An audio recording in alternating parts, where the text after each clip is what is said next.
This is LiveWell Talk on Depression. I'm Dr. Dustin Arnold, Chief Medical Officer at Union Point Health St. Luke's Hospital. According to the National Institute of Mental Health, major depressive disorders affect approximately 17 million Americans, or 7.1% of the population each year. Joining us today to discuss depression, treatment of the condition, and more is Dr. Jennifer Donovan, a board-certified family medicine and psychiatric physician at the Abbe Mental Health Center.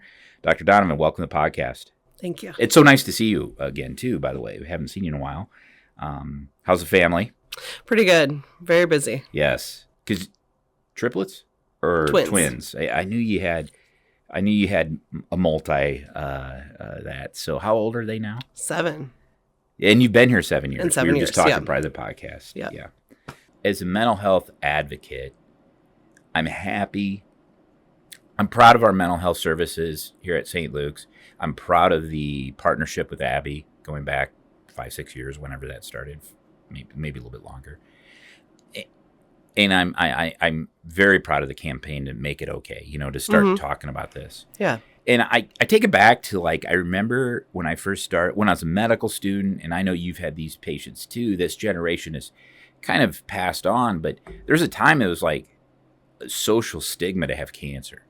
Like you didn't talk about it, and every now and then you'd have a 90-year-old female show up with a very advanced breast cancer in complete denial that she has it. And I just thought that was so weird, but that was like this socially, it was like, well, something's wrong with you. You have cancer, and so people kept it secret. That's changed, of course. I mean, we have ribbons and all that awareness. But for a long time, and still, there's people look at people with mental illness to say there must be something wrong with you. Or you must have made a bad choice or something. Right. And we know that's not true. But what is depression? So depression is it's kind of a series of illnesses, but the main one we talk about is major depressive disorder. And so that's described as a 2-week episode of low mood, low energy, poor concentration.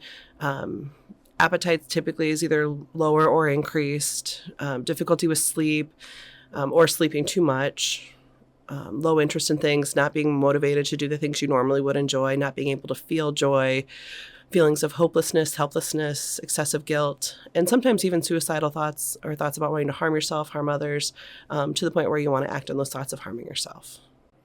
The incidence of suicide is increasing. Correct. In the United States. We have the National Suicide Hotline. There's the new number is 988. So 988. Okay. Instead of 911, 911 you would call for a fire rescue, and 988 for that. Yep. And that puts you with our local crisis center here in Cedar Rapids, or if you're anywhere in the country, it kind of connects you with the local crisis service. Is that what it does? Is that okay? Is the incidence of depression increasing, or are we just doing a better job of saying it's okay, let's talk about this, let's get it treated? What do you think? I think a little bit of both. I think during the pandemic we definitely saw rates of all mental health disorders increase, especially depression. People are more isolated, people are facing stressors that they've never had to face before, and it's hard to know what to do in those situations, especially now as we're coming to the next phase of the pandemic of things are continuing to go on. We're still isolated from some people. Relationships have changed. We've lost loved ones. We've lost jobs. Have more financial difficulties than we did in the past. All those psychosocial stressors add to our mental health, and sometimes that comes out as feeling more depressed. But some patients can just have depression. I mean, their life's perfect. They have the best job and a good family, but yet they suffer from depression too, right? Right. I mean, it's not just life situations. Right. There's a genetic component, and there's just sometimes we don't really know the answer as to why someone's depressed. Everything seems to be going great in their life, but they still have those symptoms of depression. And treatment for depression is, I know, medications, of course, and I'll let you talk about that, but there's more to that. You can't just throw pills at it. Exactly. So for a lot of people, depression is not a pill problem or a medication fix. For a lot of people, especially for mild depression symptoms, therapy can be just as effective. For some people, it's kind of getting back in their normal routine. We kind of get in ruts sometimes, and so kind of getting back into the normal routine of getting up the same time of day, taking care of yourself, brushing your teeth, taking a shower every day, doing the things that are important into, even if they don't seem to bring you joy anymore. Sometimes it's just getting back in those routines, and then little by little, those things can help. Some people will need medications. If you're on medications for a while, it doesn't necessarily mean you're going to be on medications forever. Typically, people, once they get to remission, which can take anywhere from a couple weeks to a couple months, sometimes longer for some people, then we typically keep people on medications for 3 to 6 months, sometimes 12 months after that. And then we can do a trial off medication. If we know what works for you, if you have your next episode of depression, we just put you back on that. And people shouldn't just stop and start their medications. It should be done under correct someone trained like yourself to Yep. do that.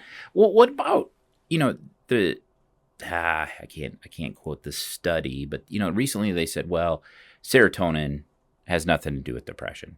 But how come the selective serotonin reuptake inhibitors, Prozac, Paxil, etc., how come they work then? I mean, if I knew the answer to that, I think I would have a wing of the hospital Would named you? after me, Would probably. you? If the Donovan wing. probably, yeah. If I knew the answer to that, but we don't exactly know the neurochemistry of why things happen the way they do, but we know that certain medications work for some people. Some people are not responsive to those medications.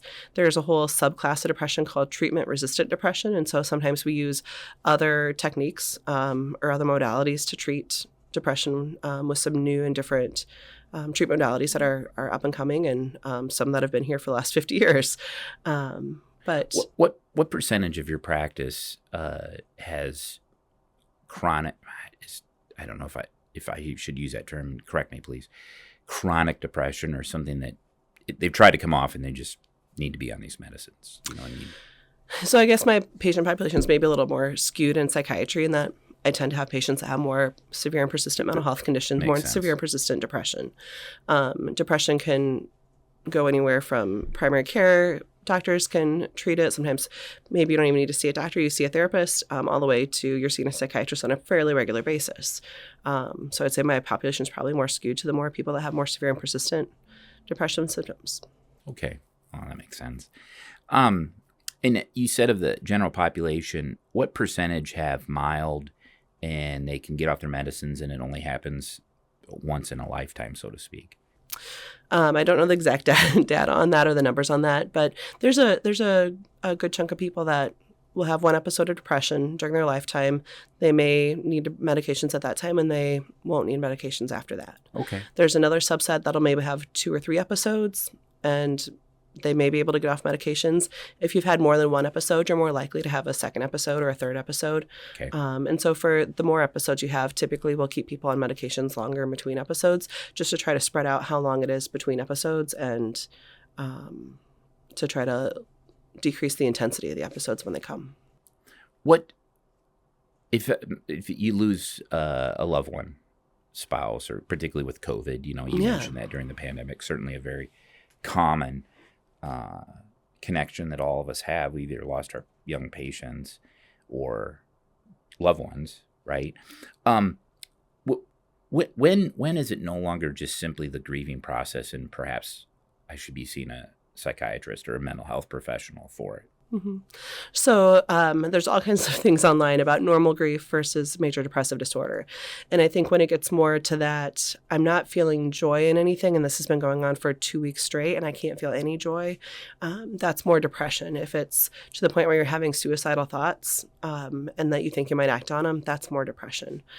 It really varies for people, but in general, bereavement's a normal process. It's normal to feel sad when you lose one. It's normal to not find joy in things for a few days or for a while.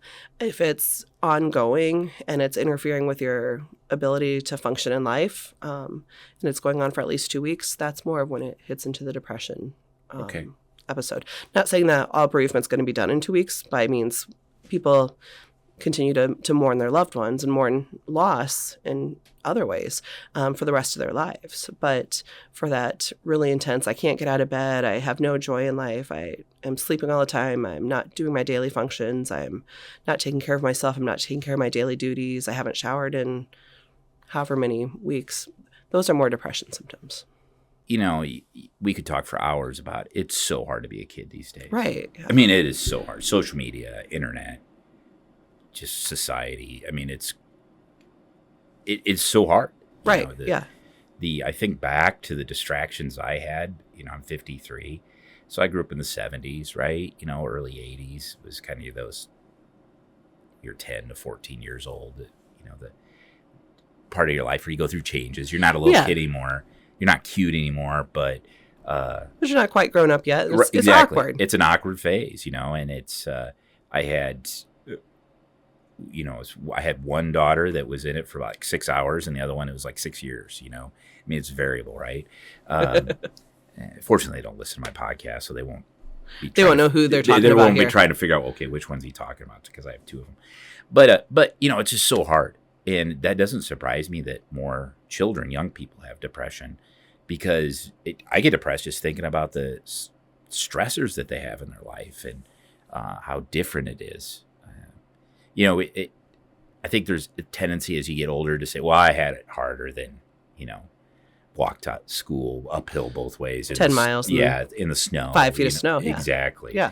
But I think now times have changed where I think as adults we get up and we kind of reflect back. We go, man, these kids have a lot of pressure on them. They have a lot of pressure, and we're also asking kids to do things that we weren't asked to do as teenagers. And they're growing up a lot faster. Yes, definitely. There's as a parent, there's a really great book I read called Simplicity Parenting, I think is the title of it.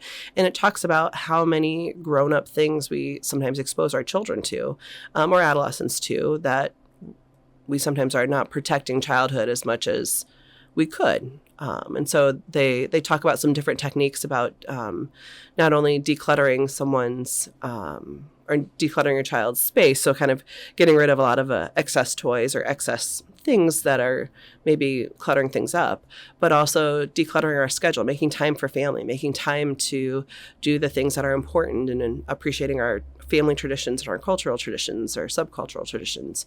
And instead of running, to actually have those times where we can sit down as a family, whatever your family looks like, and have important conversations, but also just play and be kids and not have to worry about everything all the time. It's funny that there's one thing that I have said on other podcasts and I've said to other colleagues.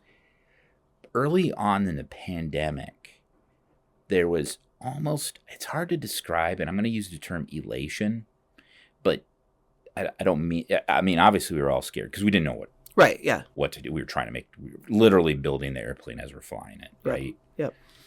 But there was this sense of kind of break from the usual routine. Like meetings got canceled, and there was a sense of kind of not giddiness, not elation. I can't think of the right adjective, but I think you follow me on this. But it's almost like a relief of I don't have to do these 100 tasks. There's Right. And some of those things just automatically got canceled. Part of me said, well, why are we doing that stuff in the first place if it was so gratifying not to do it? You know what I mean? And I don't know if we've learned a lot from that, and I don't know if we've learned a lot. And I think that puts a lot of stress on people.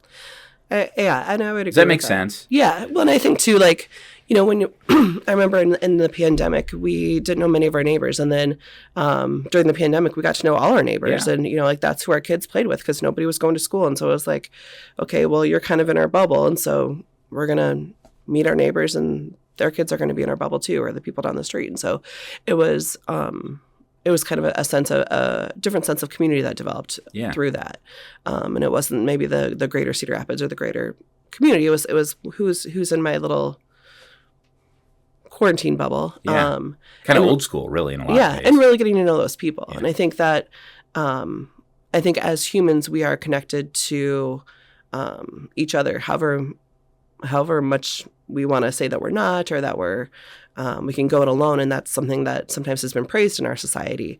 We really need each other for interconnection. And I think that really affects our mental health as well.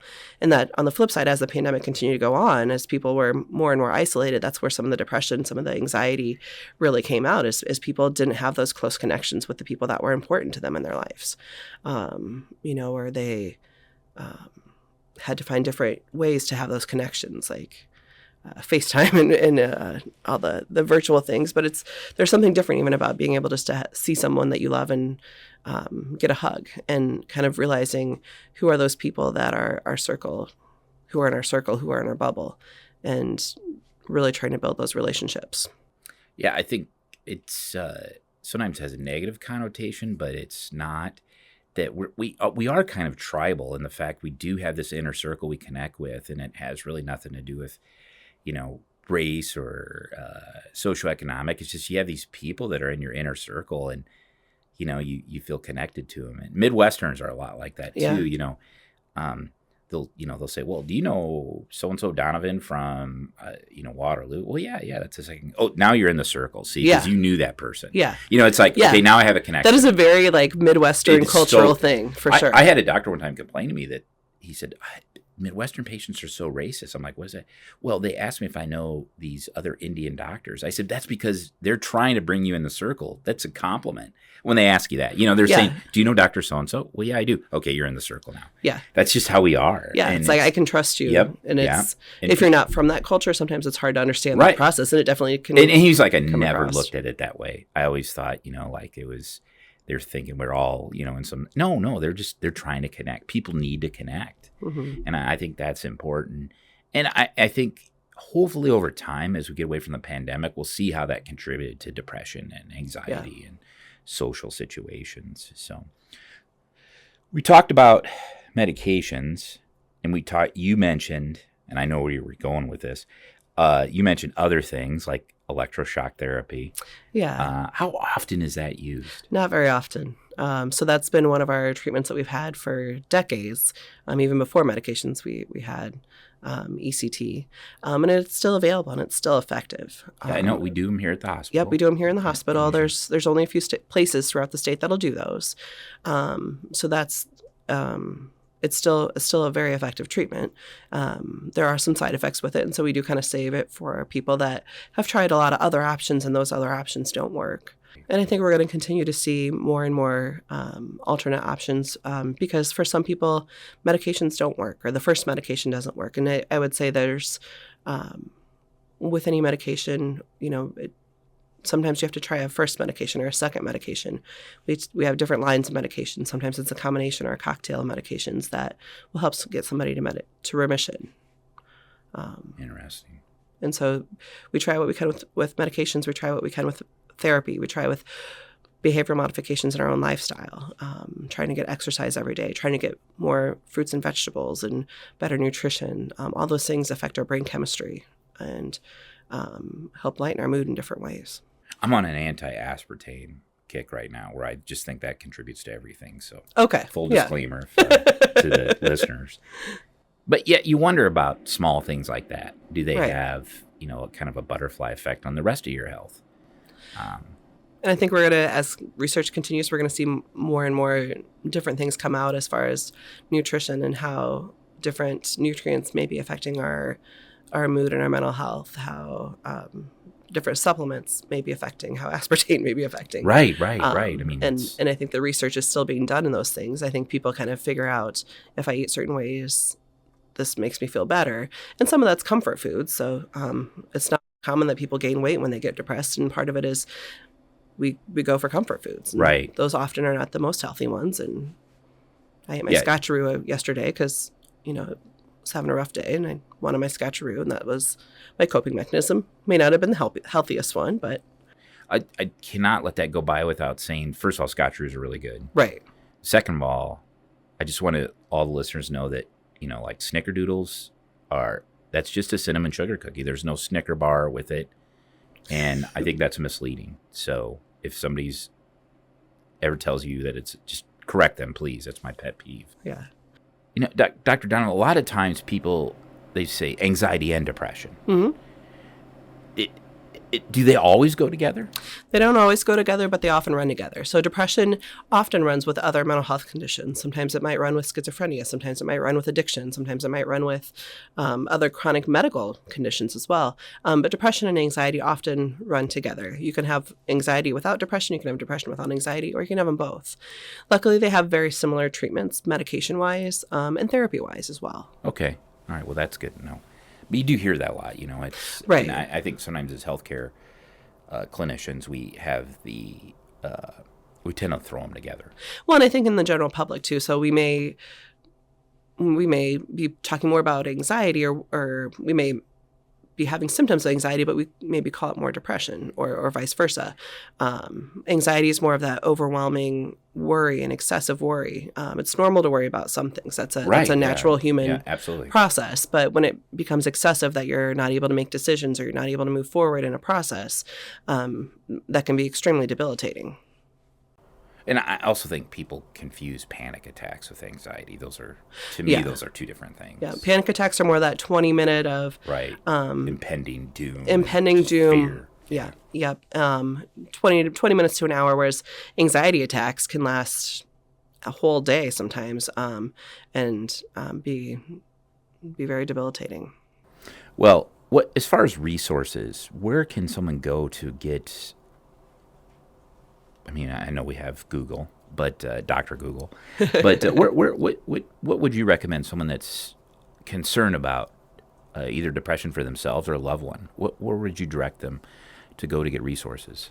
So we're very fortunate in Linn County and surrounding counties that we have a community mental health center here. So I work for the Abbe Center, so of course I'm going to say the Abbe Center. But sometimes the first place to start is with your primary care doctor. A lot of depression symptoms, especially the mild and moderate symptoms, can be treated by a primary care doctor without having to see a psychiatrist. If you have a therapist, there's multiple therapists throughout Unity Point, as well as at the Abbe Center, that can get with you and kind of talk through a rut. One thing we kind of talk about is depression's more than just a neurochemical change. Sometimes we get in these thought patterns, and we do them year after year, and sometimes those thought patterns really interfere with our ability to function at our highest potential. And so while it may not necessarily be causing our depression, kind of retraining our brain or kind of changing some of those thought patterns can really help prevent depression in the future. And so therapy can be really helpful. Abbe Center has therapists. Unity Point has therapists. There's also a number of therapists throughout the community that are not affiliated with either hospital system. Sometimes even just reaching out to a friend or a religious leader, people that you know and trust, and that you think can help you move forward can be the first step. And if someone's reaching out to you and you're not sure what to do, have them see their primary care doctor, have them do the walk-in clinic at the Abbe Center. We have walk-in hours every day. There's also the Access Center here in Cedar Rapids, which is not the hospital, but it's a separate location over on East Street where people can come and stay for a number of hours to a number of days if they need some time to kind of sort through things and that's been a huge have a safe place to be. Benefit, hasn't it? I mean, that's been very helpful to that patient population, of course. Mm-hmm.